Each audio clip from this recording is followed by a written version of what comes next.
Kollegen, die Sitzung ist wieder aufgenommen.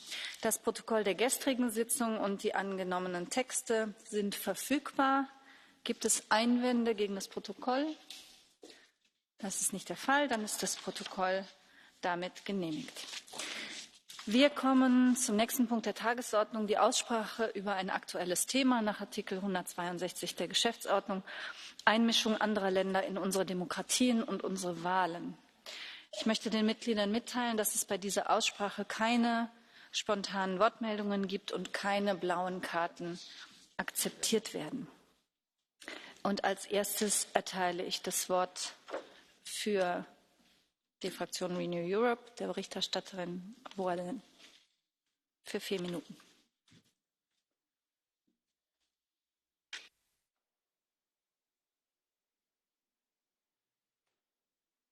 Dear colleagues, in the last few years we have seen a sea change in the way politics and elections are conducted.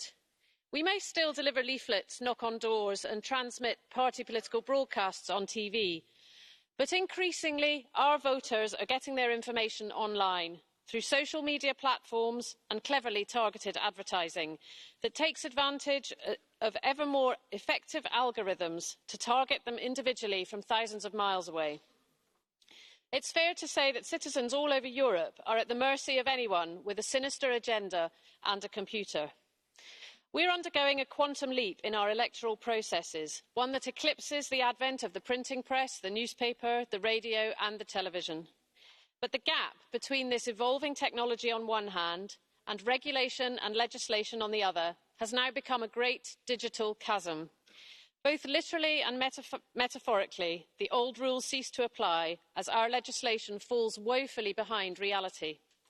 The stubborn refusal of companies such as Facebook to take clear and decisive action to police their platforms opens a door into our elections that any foreign actor can waltz through unimpeded. The proper regulation of platforms such as Facebook is not an infringement on freedom of speech. It is our moral duty. We must take stronger action against fake profiles and accounts. We must strengthen the EU Code of Conduct on disinformation. And we must reform electoral laws to cater for the modern era. We must investigate the financing of political parties by the Kremlin. For instance, in the UK, we know that Russian oligarchs have paid huge sums of money to play tennis with Boris Johnson. Hostile governments are taking advantage of the digital space to interfere in our elections to further their own political goals. With over 50 national, regional and local elections due in Europe before the end of 2020, we must start taking this threat seriously. Those who detest the idea of democracy and view the messy process of elections as a charade to shore up their positions, Vladimir Putin chief amongst them, pour millions in economic and human resources into targeting European voters. We have seen this in the UK, France and Spain too. But it's not just Putin who is playing this sinister game. We know that Dominic Cummings, who is advising our own government, spent time in Russia. This must be investigated. And there are many in this House who are here because of the darling of the US alt-right, Steve Bannon. There are those within our own member states who are more than happy to accept the help of these external actors in their quest for power. I would look at Nigel Farage, but he hasn't turned up this week. I also look to the Prime Minister of the United Kingdom, who has refused to disclose a parliamentary report on Russian interference in the Brexit referendum of 2016. He knows what is in that report. We know what is in that report. But he refuses to release it because the truth stands in the way of his personal ambition. Boris Johnson, release the Russia report now. Things have got so bad that in the UK electoral campaign, the government is now impersonating fact-checking websites to spread misinformation. Vladimir would be proud. He doesn't even need to interfere anymore. That one of the oldest political parties in Europe is willing to do this says much about how foreign electoral interference takes root, infects our society and becomes the norm. There must be a parliamentary response to this unacceptable behaviour, and there must be decisive action, both in member states and in Europe, and yet politicians have so far come up short. Facebook still operates as the Trojan horse into our democracy. The time has come for this new Parliament, for this new Commission, for this new reality we live in, to get serious. If not, we will be forever at the mercy of any authoritarian at a keyboard. I welcome your opinion, colleagues, and I hope you sense the same danger that I do.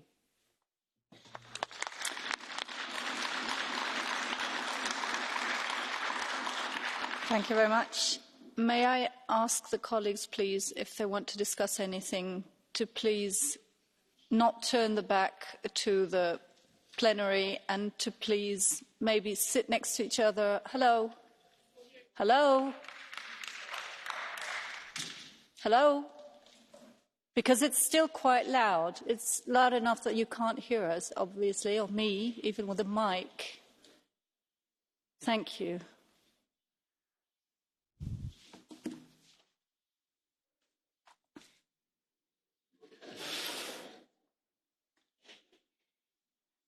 Thank you. If you would mind maybe sitting next to each other and talking to each other quietly, that would be fine. Thank you. And I now give the floor to Minister Tuppurainen for the Council. Thank you very much, Madam Chair, honourable members of the Parliament. John F. Kennedy once said, "The ignorance of one voter in a democracy impairs the security of all." I believe that maliciously influenced or misled voters could pose a similar risk to our societies. Evolving malicious interference and online manipulation shows that this risk to our democratic institutions is real and requires our constant attention.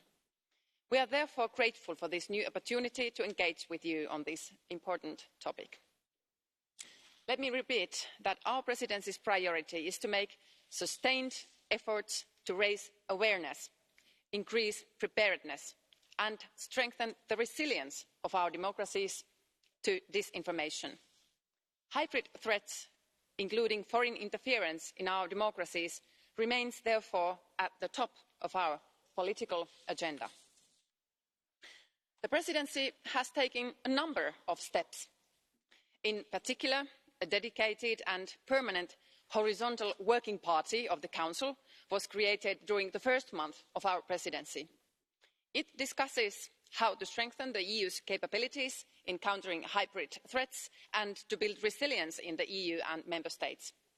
The mandate of the group includes election interference and disinformation campaigns. We have proposed Council conclusions to be adopted in December on complementary efforts to enhance resilience and counter hybrid threats, building on the important work done at the EU level in recent years. The conclusions also pay attention to countering disinformation and securing free and fair elections. President, honourable members, the last debate held in this House in September showed broad agreement that foreign interference and disinformation pose a major threat to democracy and EU values. Without a doubt, the EU institutions and the Member States have an important role to play, each in the remit of their competencies in the protection of democratic processes. It is therefore appropriate that protecting European democracy is also a priority for President von der Leyen. We have in particular noted with great interest that Vice President JOUROVÁ will be responsible for coordinating the work on a European Democracy Action Plan that will include a set of initiatives. This will require a focus on building up resilience and countering disinformation while pursuing and protecting fundamental freedoms. Countering hybrid threats requires a comprehensive approach and a horizontal working method.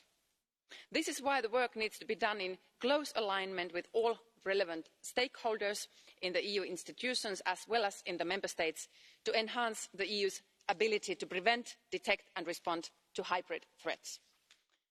Protection of our democracies and elections involves concerted efforts by the EU and the Member States, but also the civil society and industry. Our response has to be comprehensive, with a focus on both the internal and external dimensions of the threat.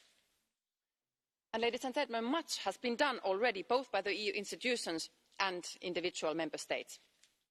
Let me just briefly mention the main milestones such as regular exchanges in the European Election Cooperation Network, setting up of the rapid alert system, enhancement of strategic communication, facilitating networks of independent fact-checkers, promotion of media and digital literacy and awareness-raising activities, and monitoring of the implementation of the code of practice by social media platforms.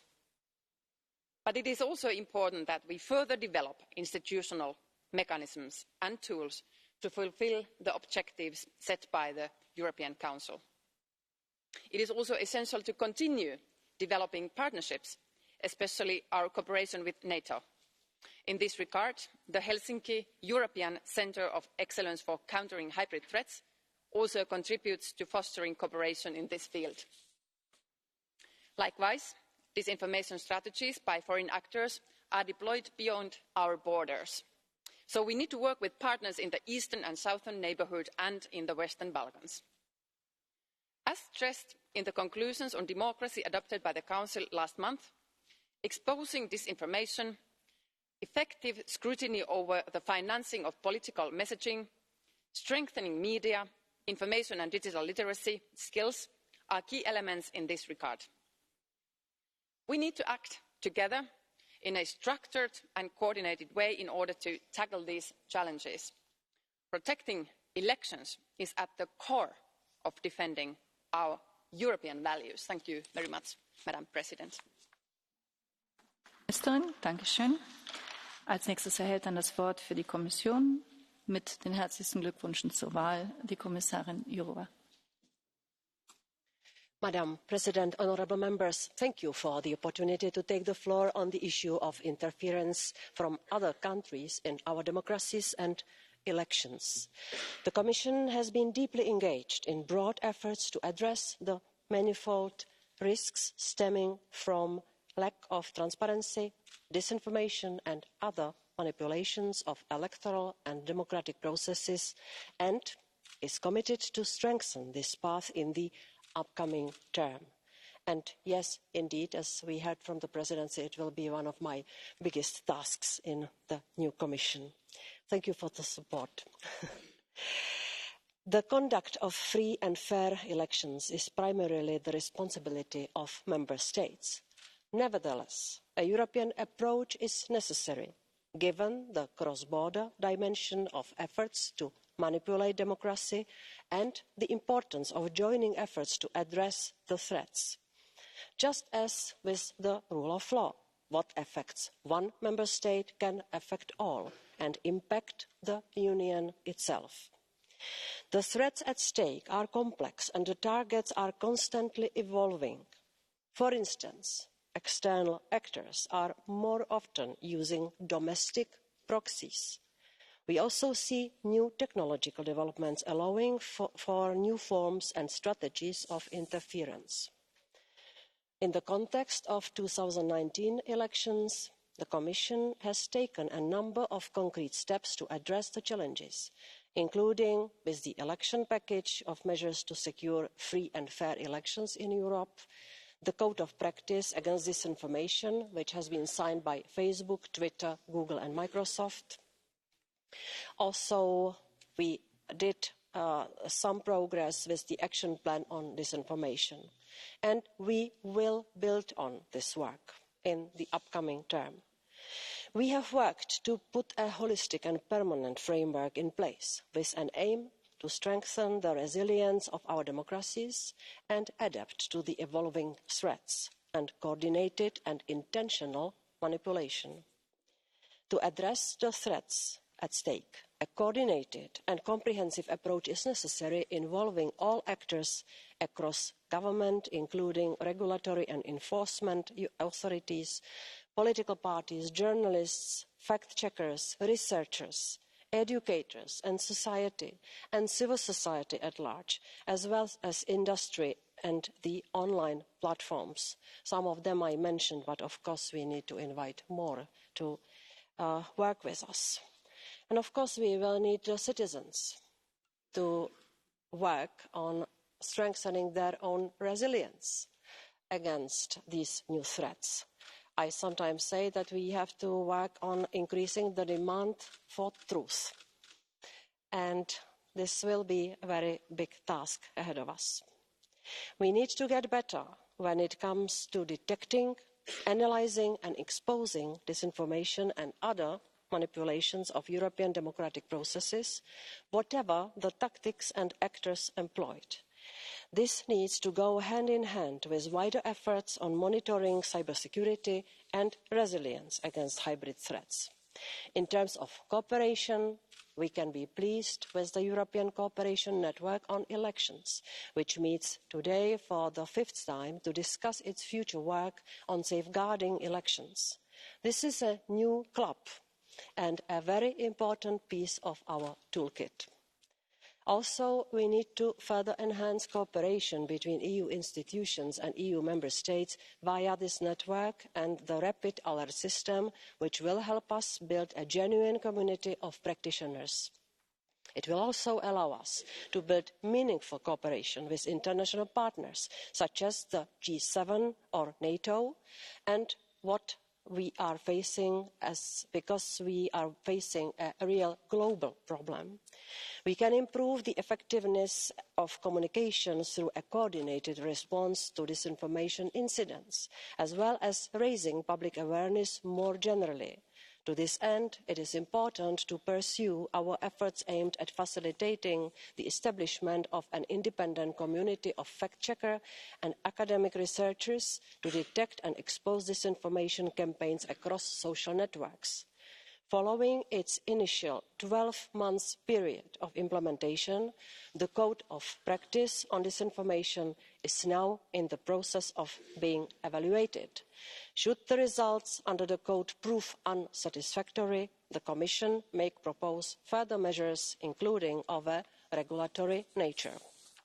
We also need to invest in strengthening media literacy, which is key to resilient democratic societies. Citizens must be empowered to have the adequate tools for a well-informed participation in democratic processes.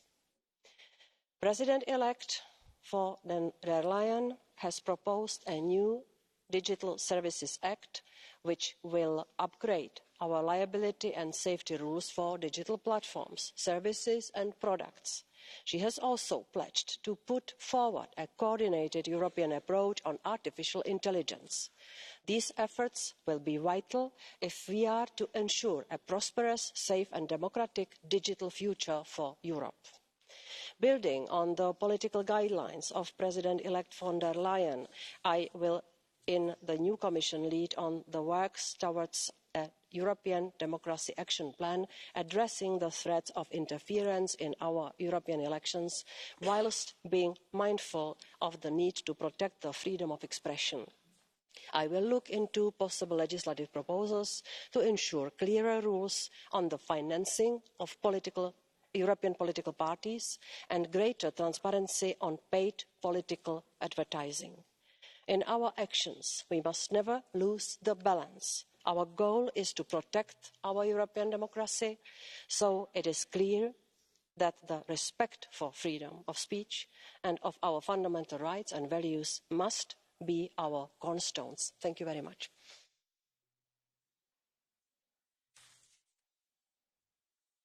Herzlichen Dank, Frau Kommissarin Jourová. Nun erhält als nächstes für die EVP-Fraktion der Kollege Rangel das Wort für 3 Minuten.